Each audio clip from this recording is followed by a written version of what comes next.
Kaweka sentensi. Sasa nikaamua tu weke yenye haitaniambia hivi. Alafu what am I supposed to do with Give this? someone one of these guys there have a spoon. Spoon? Oh.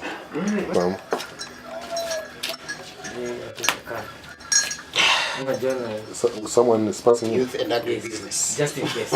Yes.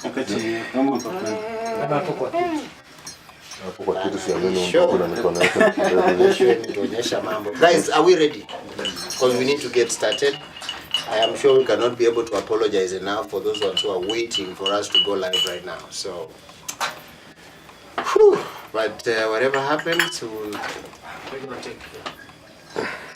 It depends on the conversation. 60 minutes. 60 minutes from now. Yeah. Thank you so much, guys, for joining us today. This is your host, Ambrose Nguti, aka Sanguti. We are at the fireplace once again. This is another Friday, and I want to take this opportunity to welcome you to the Fireplace Show. Today, we're talking about improving the business environment for growth. And I'm pleased to have my brother, the CEO from the Chamber of Commerce, Nzoia, to be able to share his views on this subject. And I know that we're very concerned about the contribution of business people to the economy of this country, whether it is in the rural setup or in the city. And especially the Mamamboga who is giving her taxes to government, the M-Pesa guy, the border guys, and everybody is contributing in whichever way to the economy of this country. And therefore, we just want to focus on the business environment, especially in Nzoia, and get to know what is going on, how is the business environment in Nzoia, what can be done to improve ABCD, and see how we can be able to grow, the economy of the county and ultimately the economy of the country. So welcome to the show once again. This is Sanguti, and we have our guest at the fireplace, my brother, Karibu-san. Thank you. So just introduce yourself to our viewers, who you are, what you do, Well, thank you for having me. My name is Nabuora. I'm the CEO of Chamber of Commerce, Nzoia County. And as you said, thank you for inviting me, and I'm here to share with you whatever you want to share. Okay. Yeah. Karibu sana. Asante. Karibu sana. Yeah. Now, to start with, Yes. probably we have people out there who might not have an idea what Chamber of Commerce is all about. So just break it down for them. Well, the Kenya National Chamber of Commerce and Industry, it is an umbrella body that was established in 1965. And after post-independence, we had three chambers. We had the Asian Chamber, we had the European, and we had the African Chamber. Yes. So then after that, it was all brought together to form one umbrella body to represent the private sector. Okay. And that's how now we came to have the Kenya National Chamber of Commerce. All right. Over the years, it was developed and it was rebranded in 2013. And right now, the Chamber of Commerce is found in the 47 counties of our country. And our main mandate as a chamber, we say number one is advocacy, number two advocacy, and number three is advocacy. Okay. On behalf of the business people. On behalf of the business people. Our mandate mainly is to advocate for the interests of the business people. And we are made up of, we are a membership movement. We are a business membership organization, Okay. which means we are made up of business people. Okay. If there are no business people, then we don't exist. Okay. And we are made up of, I think Chamber of Commerce is one of the biggest BMOs we have in the country right now. Because we are made up of, from the little Mamamboga, from the individuals to all the big multinational companies that are found in the country. They are all our members. Okay. And all we do is to make sure that we advocate for their interest, and we lobby to make sure that the government comes up with the policies that are favorable to business. Okay. Yeah. Wow, that's awesome. That's awesome. Now, talking about a business, Yes. and I just want you to help us understand what is the business environment like in Nzoia, for example. How can you paint that picture for us? Well, I can say that over the years we've seen business grow generally across the country. Yes. And Nzoia being an agricultural hub, we've seen farmers venturing into new technologies, into new farming methods, embracing new farming techniques. And I can generally say that there's been a lot of growth. Okay. And even despite the many challenges that we are facing, thank God to the advent of the county governments. We've seen county governments partnering with farmers, with local business people. Yes. And generally can say that business in Nzoia County is growing. It's growing. Despite the challenges that are there.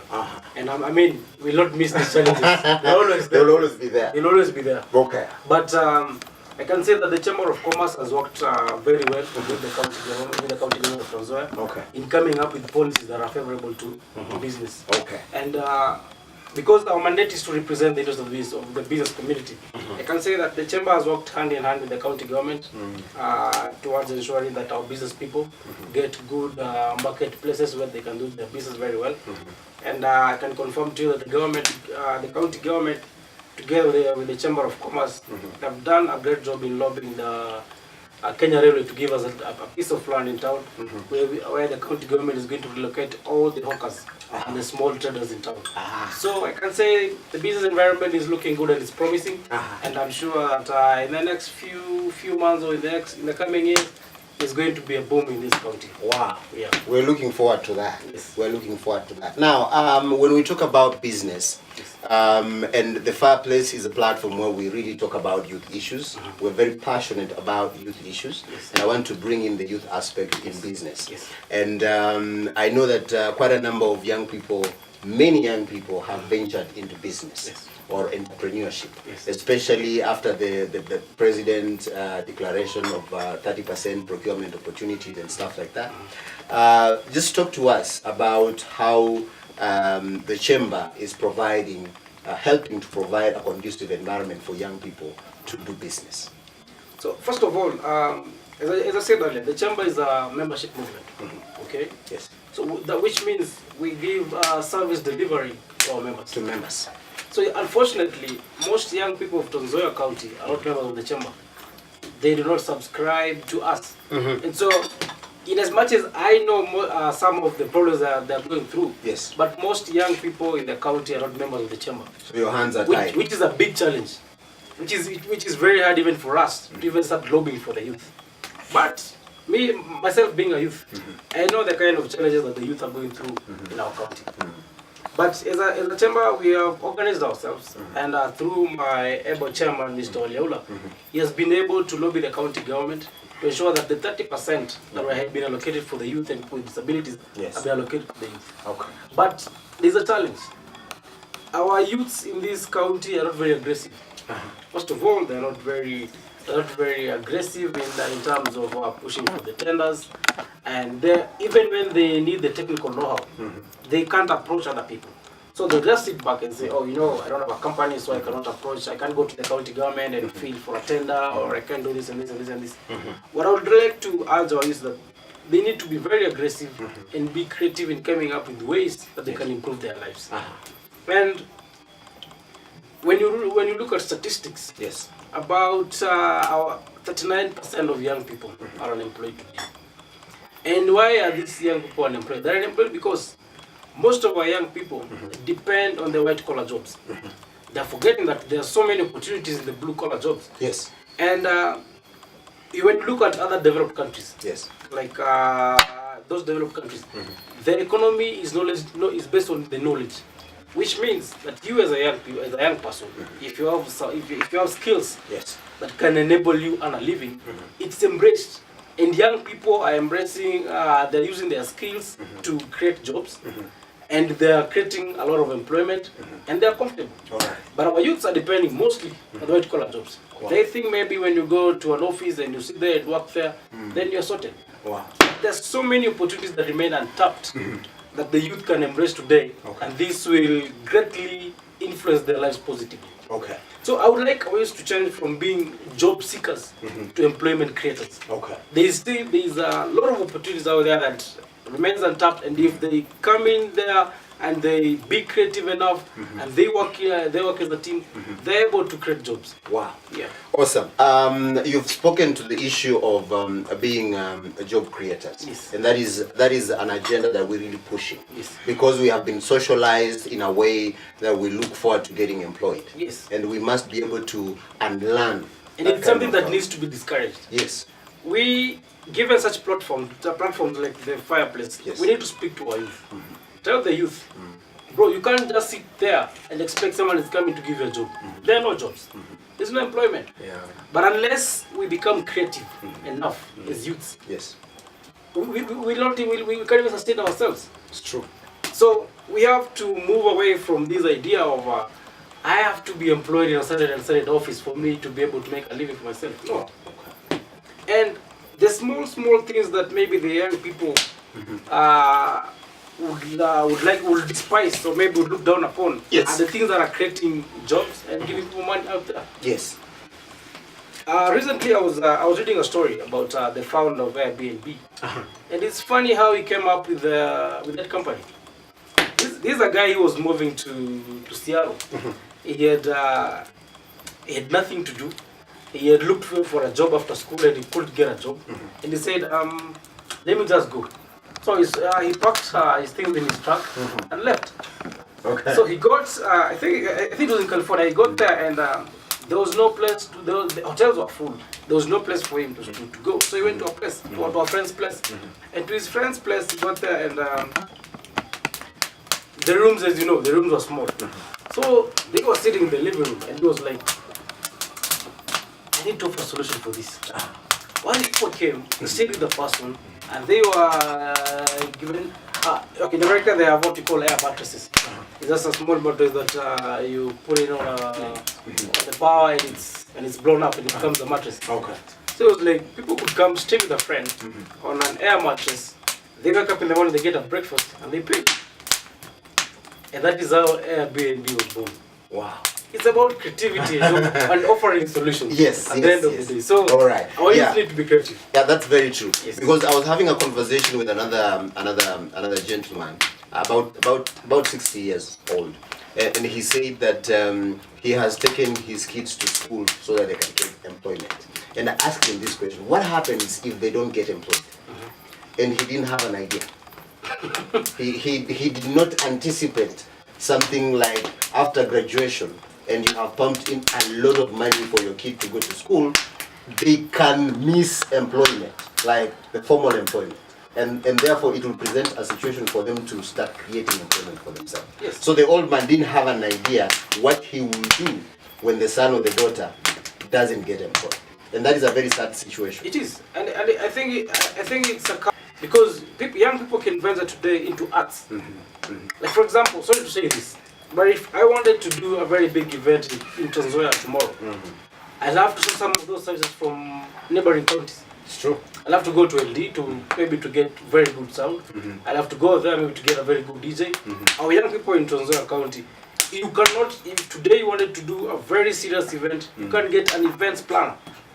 A serious events planner who can do a serious event. Okay. So there is a gap there. If today I wanted to take my kids to a daycare, I can't find one.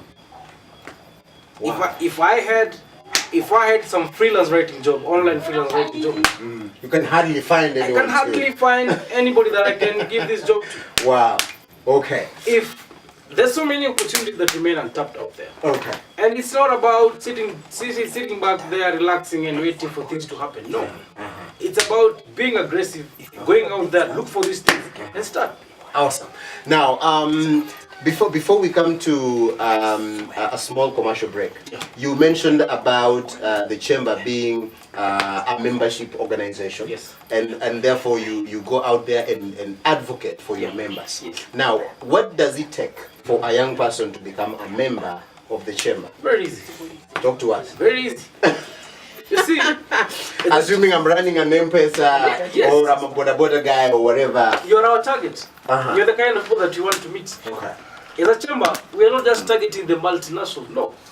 We are made up of every person who's involved in business. Okay. It could be an individual, it could be a company, it could be a multinational company, it could be an NGO, it could be anything. if you are a young person today and you wanted to become a member of the chamber, it's very easy.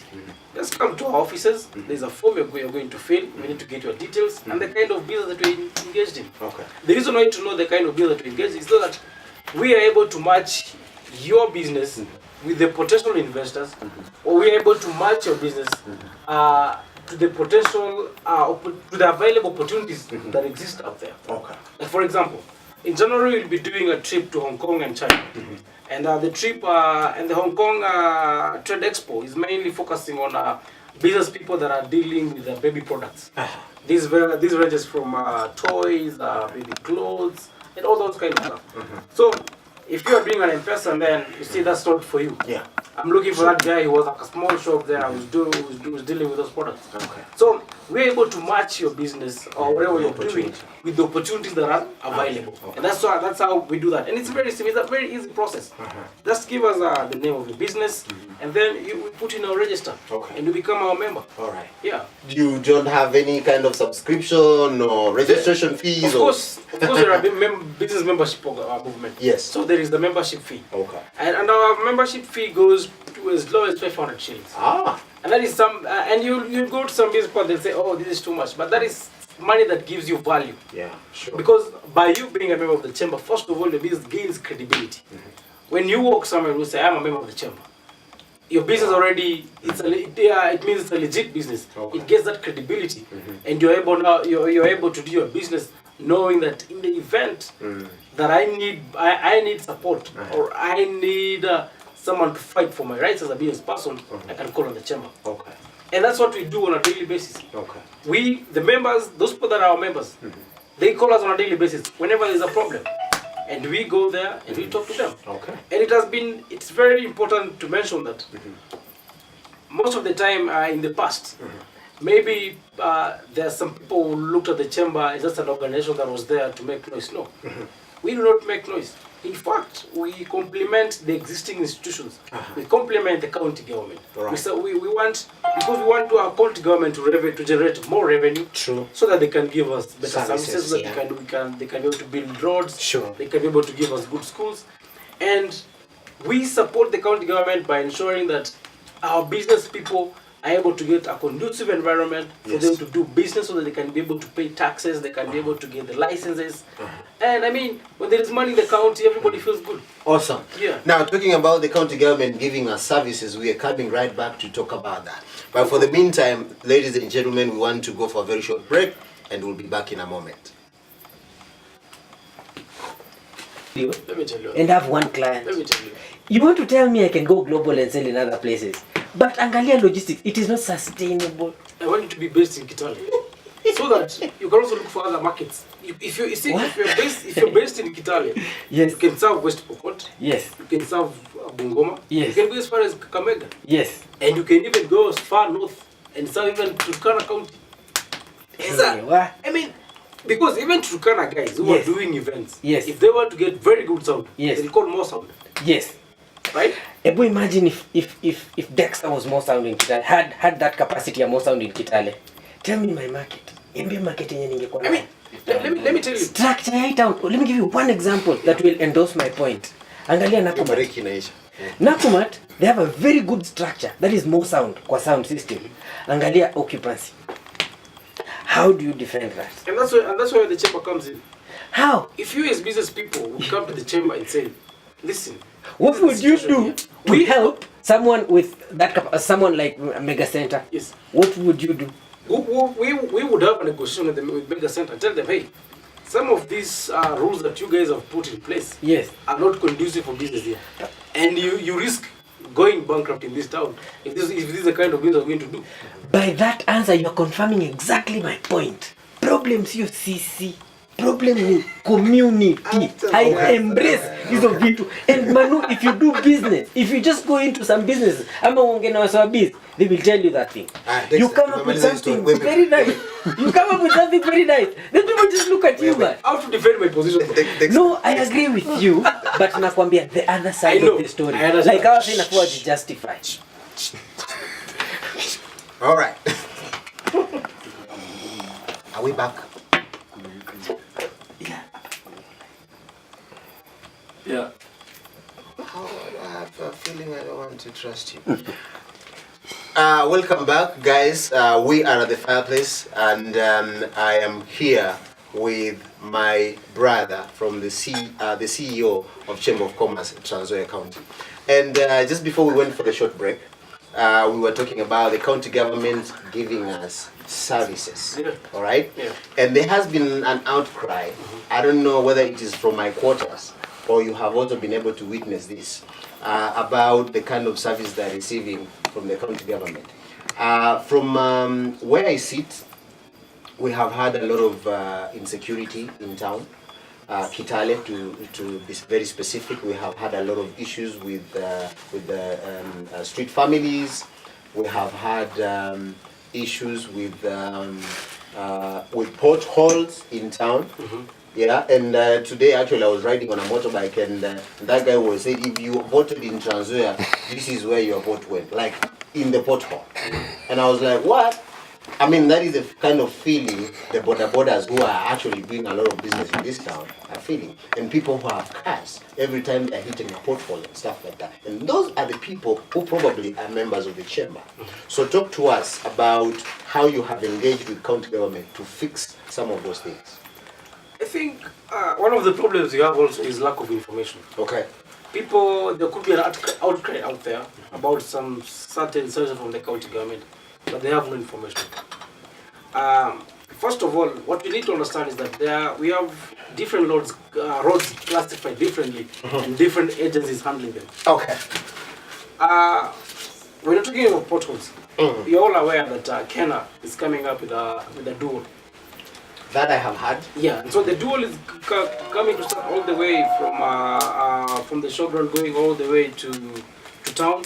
And I'm sure very soon the infrastructure in town is going to be very, very okay for everybody, and it's going to ease them issues of transport and movement of goods. Okay. So that one is taken care of. Right. And I can commend the county government, because I remember we had an issue. There's a market called Club 100. They didn't have a road, and it was not accessible. But through the chamber, through our chairman had a very lengthy meetings with the county leadership, and the county made the road. Okay. And right now that market is accessible.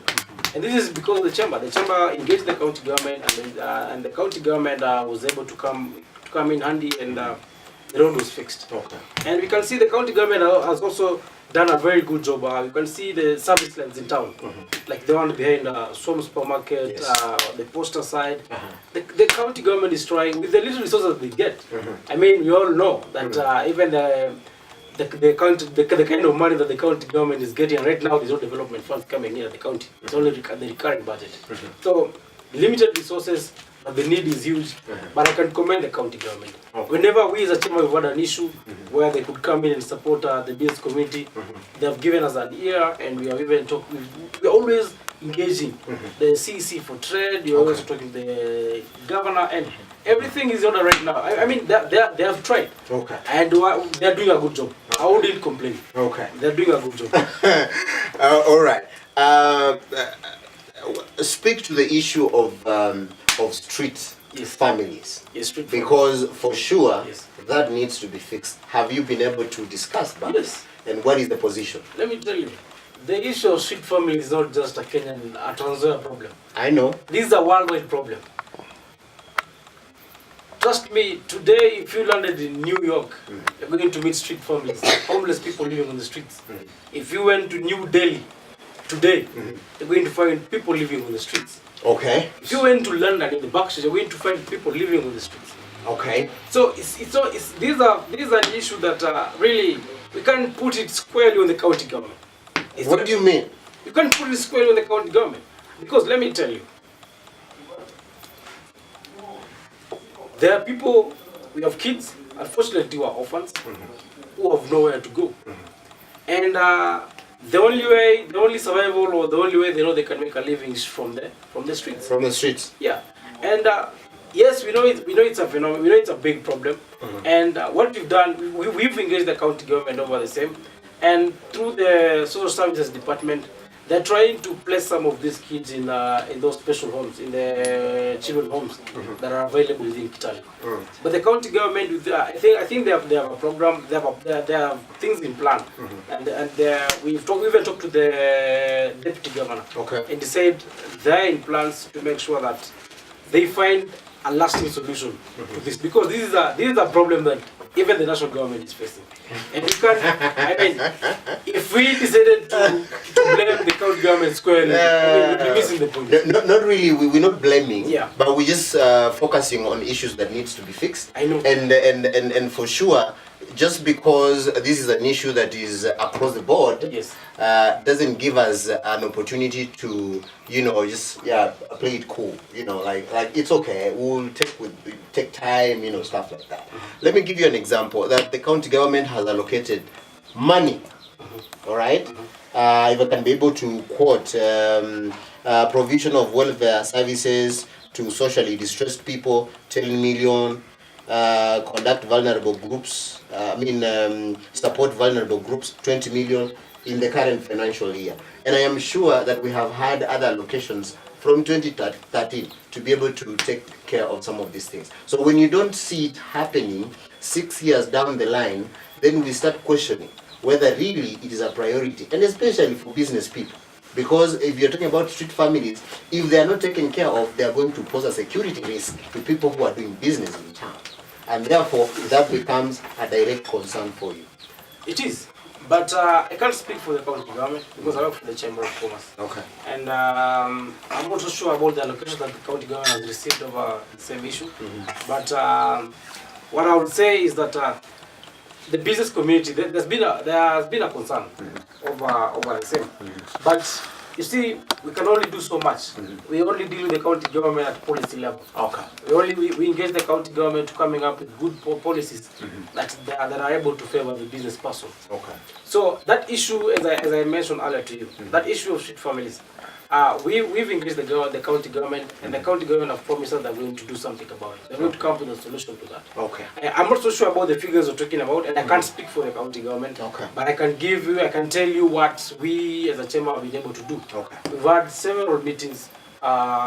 Even the national chairman was down here, and he had a lot of meetings with the governor and the county leadership, and we've been partnering with them. We would say the county government have been partners with us in making sure that the business people get get good services, issues of security, and we can't complain. When you walk in town right now, you see there is an influx of security personnel, and the business people they are assured of good security. Okay, So, let's let that one rest. But I want to talk on the issue of the expansion of Kitale Town. yes. Given the fact that this is a plan that is existing, was generated by the colonialists or something like that, Yes. so it has overgrown its time on the shelf. Yes. Yeah. So and I know that the chamber is a very critical stakeholder in such matters. Yes. What is your engagement with the county government in terms of expanding the town? Yeah. And because previously we had conversations about relocating the prisons to create more space, then it went underground, and as you have said, some of us outside here do complain or maybe want to point fingers without really knowing what is going on in the other side. Yeah. So just bring us to speed if there is any plan to really expand the town and where those plans are reached.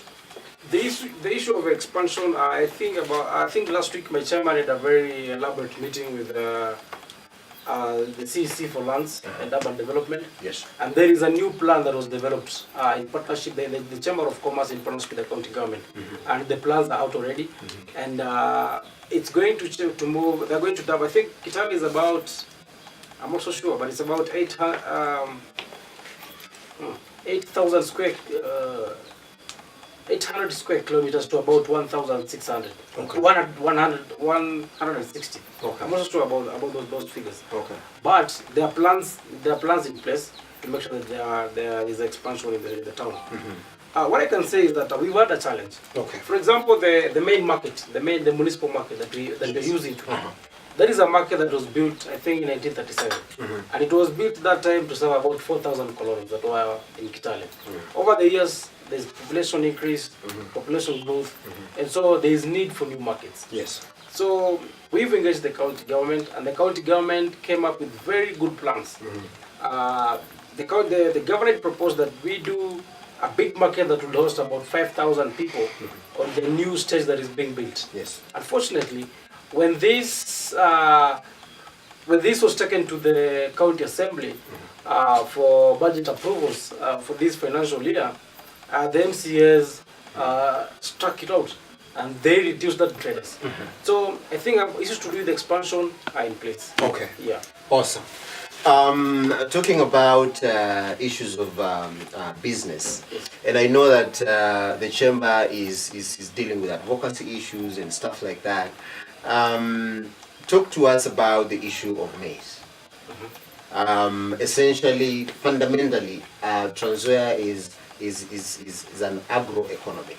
Yeah, people derive a lot of livelihoods directly from agriculture, and we have had an outcry of the way the price has been fixed by government and cartels and stuff like that. And you are the people who protect business people. Talk to us about that issue.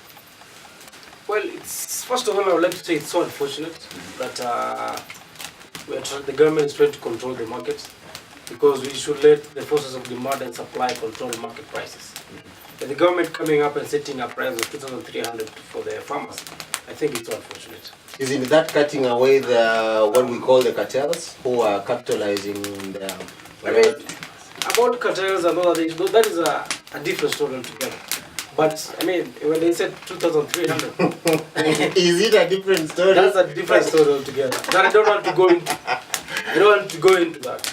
But you've heard even the governor. Yes. And governors from this region complaining about that price, even as a chamber. I think that agriculture being one of the key contributors to the economy of this country, we shouldn't allow such kind of effects to get into this sector. Because agriculture contributes about 25% to the economy of this country. Yes. And about 75% of Kenyans are employed directly in the agricultural sector. Yes. So by the prices being interfered with, it only means one thing, that it's going to have a ripple effect across the other sectors. And we're going to see issues of unemployment, and the farmers out there, the farmers who produce, and it's even a threat to food security, because if the farmers now change now from maize and they venture into other new kinds of crops, then it's going to be a threat to food security in the future. Okay. So I think the government should consider this, although the government passed it yesterday. I don't know how far it's going to go, but I think that is unfortunate. And it's going to favor the unscrupulous business people who are importing maize from Uganda at a cheaper price than coming to sell here. You see, for them they have no problem, because they're buying it at a cheaper price there. So selling even at 2,300, they're still making money. But the real farmer from Nzoia and was in Gishu, are the ones who are going to suffer, because there's the fertilizer cost, getting new equipment, preparing the land and everything, and it's going to affect the ordinary farmer. What would be your recommendation in terms of improving the agro-based businesses, whether it is processing, whether it is industries or whatever it is that survives on agriculture, so that then we can be able to improve our economy as a county? Yeah. What would be your recommendation? I think first of all, there needs to be done.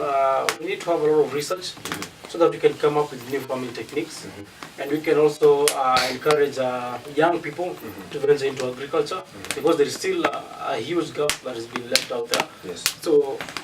And we can also, like for example, like for Nzoia, we can encourage investors to come in and put like a food processing plant, and encourage young people to do value addition and provide a ready market for their products. Okay. Once we do that, I think we'll boost the economy of our county, and many young people will get employment, which is really a big issue. All right. Yeah. From other quarters. Yes. There is an observation that actually Nzoia and Kitale, being the capital city of the county, there isn't much happening. Maybe from your point of view, there is a lot that is happening. But people feel like maybe we're not really growing that much As a county. in terms of business and investments and stuff like that. A friend of mine talked about if you have investment probably in events, organizing and stuff like that, you wouldn't really get a market in Nzoia because the kind of events that happen in this town are, you know, the low class ones. And he mentioned about if you wanted to put up a pizza, whatever, nobody eats pizza in this town. So I think that's a lie. People eat pizza. and if they're there, they are not sustainable to keep your business going. As somebody who is dealing in that. So I just want you to maybe speak on that issue. Do you really think that we have a problem attracting investors and growing? I think in every business. in every business, Yeah. there are challenges. I agree. There are challenges, and when you venture into business, be ready to get profit or losses. Or losses, yeah. Okay. That's right. And what I would encourage your friend to do Yes. is that when you are in Kitale is a small town, yes, but it has so many potentials. It has a lot of potential. Okay. And so many people have made money in this town. So, as a young person, if for example you're doing event management, all you need to do is that the way you place yourself and the way you repackage your business matters a lot. Because you can do event management in Nzoia County. Yes. You can go to West Pokot. You can go to Turkana. You can go to Bongoma. And you see, this is the same. This is the North Rift. You'll be serving the whole of North Rift. It just depends on how you place yourself. Okay. But if you stayed in Kitale, you have, for example, you have your sound equipment stored in the house, and you're waiting for business to come. My friend, who's going to give you business? Now, we have bigger companies. Yes. We have bigger companies like Safaricom. And they do events across the country. I mean, it doesn't hurt for you to go and talk to one of the service providers and be like, hey, I'm from Kitale. I have this kind of sound. Why can't you subcontract me? Why can't you let me offer these services in this region? I mean, it's business. You must, first of all, you must offer high-end quality services. The thing is, your friend could be having a box of sound and he thinks he has the right sound. He needs to invest in his business for him to be High-end competitive. services. Yes. Wow. For him to be competitive. Okay. Because the market out there is very competitive. Yes. And if I gave you an opportunity once to do an event and you did a shoddy job, I'm not giving you an opportunity to do it again. I will not come back to you. Okay. I'll go and look for somebody who can give me good service and so that I can get value for my money. Okay. So it's about how we place ourselves and how we repackage the kind of services that we offer to the people. Perfect. Ladies and gentlemen, we getting to the close of the show. But before we do that, I think there's a lot of challenge that is coming from my brother here on the bench to be able to challenge young people out there that just package yourself, you know, get quality out there and definitely be able to get business. And one of the other things that we've talked about is that the chamber is available to advocate on your behalf as a business person, as a young person who is doing business. Before you forget, Yes. the chamber gives people a platform. Yes. For example, if you are a young person who needs more training in matters to do business, in matters entrepreneurship, Okay. the chamber gives you an opportunity to get trained by the best in the world. Like for example, we can offer an opportunity for you to go to attend a short-term training in India under the ITEC program. The chamber has partnered, and this is specifically Chamber has partnered with the Indian High Commission. And we take young people for short-term trainings in India, short-term trainings in China. And this is in order to capacity build our young people. Wow. And these are opportunities that are there. And I can tell you for sure, not many young people come to the chamber to ask for these services. And they are there. And another thing that will give you, if you have the right kind of business, we are able to connect you to the right investors. People who can put money into your business for your business to grow. Wow. If you are, for example, in the electronics business, we are able to match your business with the real manufacturers so that you're able to source your products from the manufacturer directly, avoiding middlemen. Yeah. And you can only get such services from the chamber. All right. So tell young people to join the chamber. You join the chamber and you will be doing big business in the next few years. Oh man. Yeah. That looks looks like it is too good, too good. But we actually basically challenging young people out there to, you know, get registered with the chamber, and let's see the kind of services the chamber is offering. Because at the end of the day, we want as many young people as possible to be able to do business and profitable business and grow the economy of this county and ultimately the economy of this country. I will do a short break and then we'll come back to conclude the show. Don't you go away.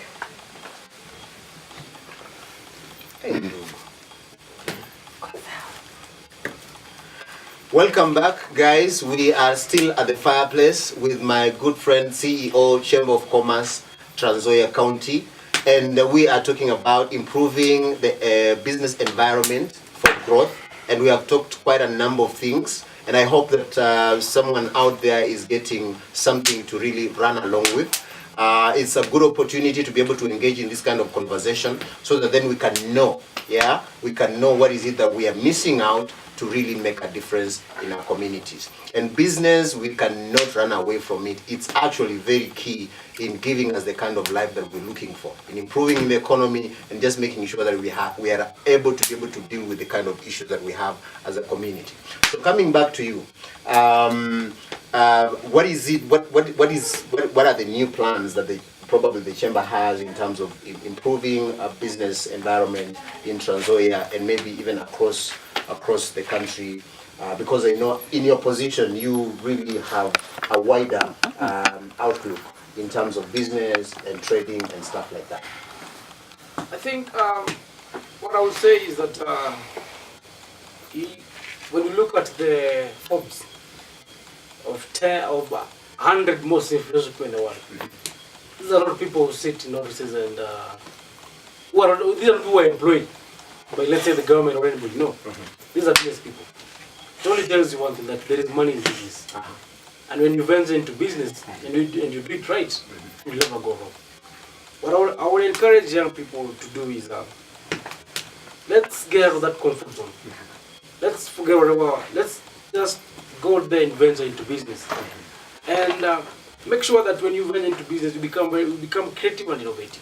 Of course, you know where the world is headed right now. We're embracing technology in every aspect of life. It's technology. And there's so many opportunities out there. If we engage into business and we do it right, then we're sure that we're going to grow. What I would like to tell the youths of Nzoia County is that there's still hope. All is not lost. You can still come to our offices. Be members of the chamber. Get registered. Yes. We'll be able to give you more information. We'll be able to advise you on other. I'll give an example of there's a business person in town here. I wouldn't mention the name because of anonymity. And why? And this guy came to my office, and we were just discussing. He wanted to go to India. We were just discussing. He was like, I'm looking for a job. This guy is looking for a job, yet his parents own a very big business in town here. But it wasn't registered as a company, just registered as a business there. And he was asking me if I could be able to get him a job elsewhere. I was like, brother, do you know what you're sitting on? You're sitting on a board. He had no idea. I told him, all you need to do is register your business. Register as a company. Make sure it is you follow the legal process that are required, and you're able to expand your business. Because right now, under the Big Four agenda, there is the issue of manufacturing. True. I told him the government is trying to offer incentives to young people who are venturing into people who are venturing into business, and they're able to do business and grow themselves. And there is this thing called AGOA. AGOA is an agreement between the US and sub-Saharan African countries to support them get markets in the US and to sell their textiles there and fabric. But unfortunately, it has not been exploited. There is a big market out there, but many people are not aware that such kind of a treaty exists. And if you have your textile, any fabric that is being produced this side, I mean, you see, you can be able to get direct markets. And with recently, with the launch of the direct flights to New York, we're able to get there in 15 minutes and do business. I'm trying to organize for, there is one of our There is one of our own from Nzoia here. Yes.